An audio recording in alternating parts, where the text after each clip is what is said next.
જય માતાજી મિત્રો, સુરેન્દ્રનગરથી હું જન્મરાજસિંહ પરમાર અને મારા મમ્મી પૂર્ણાબા પરમાર ફરી આપનું હાર્દિક સ્વાગત કરીએ છીએ અમારી ચેનલ દરબારી રસોઈમાં। અને આજે અમે આપ સમક્ષ એક સરસ મજાની અને હાલ જ્યારે ચોમાસું શરૂ થવા જઈ રહ્યું છે અને ઉનાળો અંતના આરે છે ત્યારે સરસ મજાની જાંબુમાંથી બનતી આઈટમ લઈને આવી ગયા છીએ। આજે અમે આપને જાંબુમાંથી બનતી સરસ મજાની બરફી બનાવતા શીખવીશું। મિત્રો, જાંબુની આ બરફી બનાવવા માટે માર્કેટમાં બે પ્રકારના જાંબુડા અવેલેબલ હોય છે, એક જાંબુડા અને એક છે રાવણા। તો મિત્રો, જે રાવણા મોટી વેરાયટીના જાંબુ આવે છે તેનો આપણે ઉપયોગ કરીને સરસ મજાની આ બરફી બનાવવાની છે। તો મિત્રો, તમે અહીંયા જોઈ શકો છો, વિડીયોમાં દર્શાવ્યા અનુસાર આપણે દરેક જાંબુમાંથી તેમાં ઠળિયાનો ભાગ દૂર કરીને તેને આ રીતે લઈ લીધા છે। તો મિત્રો, જાંબુની આ બરફી બનાવવા માટે આપણે હવે અન્ય સામગ્રીની વાત કરીએ તો સૌપ્રથમ આપણે પિસ્તા લઈ લીધા છે, ત્યારબાદ મિત્રો આપણે બદામ લઈ લીધી છે, ત્યારબાદ મિત્રો આપણે અહીંયા કસ્ટર્ડ પાવડર લઈ લીધો છે, તદુપરાંત મિત્રો આપણે કાજુ લઈ લીધા છે અને એક મોટી વાટકી જેટલી આપણે અહીંયા ખાંડ લઈ લીધી છે। મિત્રો, આ ઉપરાંત આપણે અહીંયા દૂધ લઈ લેવાનું છે, તદુપરાંત જે જાંબુ લીધા હતા જેનો બીજનો ભાગ દૂર કર્યો હતો તેને પણ આપણે લઈ લેવાના છે। આ ઉપરાંત મિત્રો આપણે ઘી લઈ લેવાનું છે, તદુપરાંત મિત્રો આપણે દૂધની તાજી મલાઈને પણ લઈ લેવાની છે। મિત્રો, અહીંયા જાંબુનું માપ છે લગભગ અંદાજે 100 થી 150 ગ્રામ જેટલું છે। તમે તમારી જરૂરિયાત પ્રમાણે જાંબુનું માપ છે વધારે કે ઓછું કરી શકો છો। તો હવે મિત્રો, જે આપણે બીજ કાઢેલા જાંબુ લીધા હતા તેને આ પ્રકારે મિક્સર ગ્રાઇન્ડરની અંદર એડ કરીને તેનો સરસ મજાનો પલ્પ બનાવી લેવાનો છે। તો મિત્રો, તમે અહીંયા જોઈ શકો છો, મિક્સરમાં ગ્રાઇન્ડ કર્યા બાદ આપણા જાંબુનો પલ્પ એકદમ બનીને રેડી થઈ ગયો છે અને જોતા જ ટેમ્પટિંગ લાગી રહ્યો છે। મિત્રો, આ જાંબુના પલ્પમાંથી તમે અનેક વસ્તુઓ બનાવી શકો છો। મિત્રો, આ પલ્પને તમે ફ્રીજમાં સ્ટોર કરીને લાંબો સમય સુધી રાખી પણ શકો છો। મિત્રો, આ પલ્પમાંથી તમે જામુન શોર્ટ્સ, જાંબુ કેન્ડી, જાંબુ શ્રીખંડ, જાંબુ આઈસ્ક્રીમ આ બધી જ વાનગીઓ બનાવી શકો છો। અને જો તમારે આ બધી વાનગીઓ બનાવતા શીખવું હોય તો અમને કોમેન્ટમાં જણાવજો, જેથી અમે તમને રેસીપી આપી શકીએ। તો ચાલો મિત્રો, હવે આ જાંબુની બરફી બનાવવાની શરૂઆત કરીએ। તો સૌપ્રથમ આપણે મિત્રો એક પેનને ગેસ પર ગરમ થવા માટે મૂકી દીધું હતું, ત્યારબાદ તેની અંદર જે આપણે દૂધ લીધું હતું તેને આપણે એડ કરી દેવાનું છે અને આ દૂધને સારી રીતે ગરમ થવા દેવાનું છે। મિત્રો, આપણે વિડીયોમાં દર્શાવ્યા અનુસાર દૂધને સતત હલાવતા જઈને તેને પ્રોપર પાકી જાય એ પ્રકારે હલાવી લેવાનું છે અને ગરમ કરી લેવાનું છે। આપણું દૂધ જ્યારે મિત્રો ગરમ થતું હોય ત્યારે તેની અંદર આ પ્રકારે આપણે 1.5 ટેબલ સ્પૂન જેટલું જે ઘી લીધું હતું તેને એડ કરી દેવાનું છે। મિત્રો, તમે અહીંયા ઘીનો ઉપયોગ કરશો અને એમાં પણ જો ગાયના ઘીનો ઉપયોગ કરશો તો આ બરફી એકદમ સરસ મજાની બનશે। મિત્રો, ઘી ઉમેર્યા બાદ તેને દૂધમાં સારી રીતે મિક્સ થઈ જાય એ પ્રકારે હલાવીને મિક્સ કરી લેવાનું છે।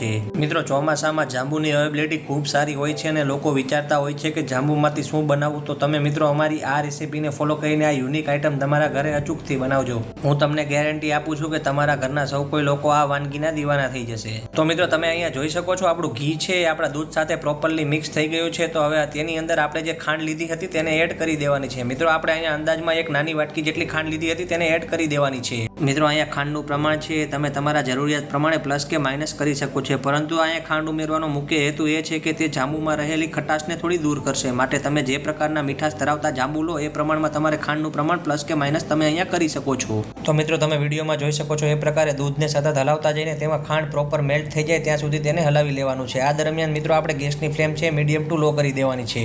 મિત્રો, જેમ જેમ આપણું દૂધ પાકતું જશે તેમ તેમ તેની કન્સિસ્ટન્સી છે એ થીક થતી જશે અને તેનું પ્રમાણ છે એ ઘટતું જશે। જો મિત્રો તમને અમારો આ વિડીયો પસંદ આવે તો વિડીયોને લાઇક, શેર અને વિડીયોમાં કોમેન્ટ કરવાનું ન ભૂલતા। તદુપરાંત મિત્રો, જો તમે અમારી ચેનલ પર નવા હોય તો અમારી ચેનલ દરબારી રસોઈને સબસ્ક્રાઇબ પણ અચૂકથી કરજો અને બાજુમાં રહેલા બેલ આઇકનને પ્રેસ કરજો, જેથી તમને અમારી ચેનલ પર આવનારી આવી તમામ અવનવી વાનગીના વિડીયોની માહિતી મળતી રહે। તો મિત્રો, તમે જોઈ શકો છો આપણા દૂધની અંદર સરસ મજાનો બોઇલ આવી ગયો છે। તો હવે આપણે ગેસની ફ્લેમ છે એકદમ લો કરી દેવાની છે અને ત્યારબાદ તેની અંદર જે આપણે તાજી મલાઈ લીધી હતી તેને એડ કરી દેવાની છે।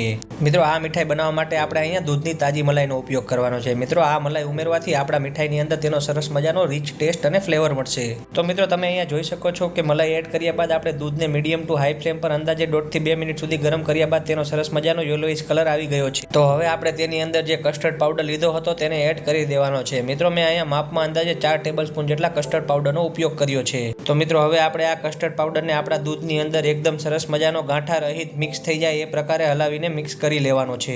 મિત્રો, અહીંયા કસ્ટર્ડ પાવડર છે આપણી મીઠાઈને સરસ મજાનું બાઇન્ડિંગ, બેઝ અને એક ફ્લેવર આપે છે। તો મિત્રો, તમે અહીંયા જોઈ શકો છો આપણું સરસ મજાનું યેલોઇશ દૂધ છે બનીને રેડી થઈ ગયું છે, જે દર્શાવે છે કે આપણો કસ્ટર્ડ પાવડર છે એ લમ્સ ફ્રી આપણા દૂધ સાથે પ્રોપર મિક્સ થઈ ગયો છે। તો મિત્રો, તમે હજી સુધી આ વિડીયો સાથે જોડાયેલા હોય અને વિડીયોને લાઇક ન કરી હોય તો વિડીયોને લાઇક કરી દેજો। તદુપરાંત મિત્રો, અમારી ચેનલ દરબારી રસોઈને સબસ્ક્રાઇબ અચૂકથી કરી લેજો। તો મિત્રો, તમે જોઈ શકો છો એ પ્રકારે આપણો કસ્ટર્ડ પાવડર આપણા દૂધના મિક્સચર સાથે સારી રીતે મિક્સ થઈ ગયો છે તો અંતતઃ તેની અંદર આપણે વાનગીનું મુખ્ય વસ્તુ કહી શકાય તેવી વસ્તુ એટલે કે હવે આપણે જાંબુનો પલ્પ એડ કરી દેવાનો છે. મિત્રો આ પ્રકારે જાંબુનો પલ્પ છે એ છેલ્લે એડ કરીને ત્યારબાદ તેને આપણા દૂધના મિક્સર સાથે આપણે પ્રોપરલી મિક્સ કરીને હલાવી લેવાનો છે. તો મિત્રો તમે અહીંયા જોઈ શકો છો જે વાનગી બનતી જોવામાં જ આટલી સરસ મજાની મજા આવતી હોય તો તેને ખાવામાં કેવી મજા આવતી હશે. તો મિત્રો તમે અમારી આ વાનગીને ફોલો કરીને તમારા ઘરે આ રેસીપી અચૂકથી બનાવજો.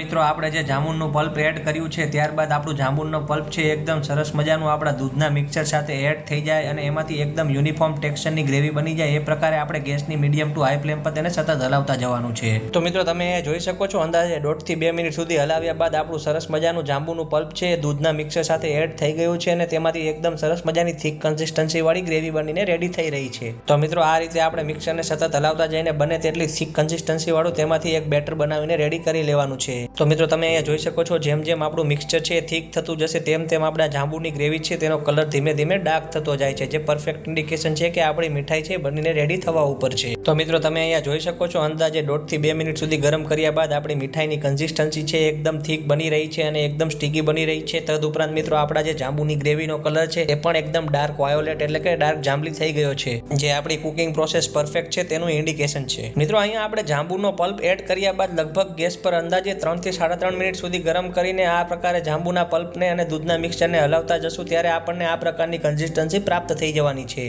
તો મિત્રો તમે જોઈ શકો છો કે અંતતઃ આપણા જાંબુની ગ્રેવી જે છે તેની એકદમ સરસ મજાની સ્ટીકી અને થીક કન્સિસ્ટન્સી બનીને રેડી થઈ ગઈ છે. તદુપરાંત મિત્રો તેનો કલર પણ એકદમ ડાર્ક જાંબલી થઈ ગયો છે, જે પરફેક્ટ ઇન્ડિકેશન છે કે આપણી બરફીની મીઠાઈ બનવા માટેનો બેઝ બનીને એકદમ રેડી થઈ ગયો છે. તો મિત્રો અહીંયા આપણો જાંબુની બરફી બનાવવા માટેનો બેઝ એકદમ પરફેક્ટલી બનીને રેડી થઈ ગયો છે. તો ચાલો હવે તેને આપણે સર્વિંગ પ્લેટમાં કાઢી લઈએ. મિત્રો આ જાંબુની બરફીના બેઝનું સ્ટ્રક્ચર અને ટેક્સચર થોડું ચીપચીપું અને સ્ટીકી હોવાથી તેને આ પ્રકારે વાટકીની મદદથી આપણી ડીશની અંદર સરસ રીતે તેને ફેલાવી લેવાનો છે.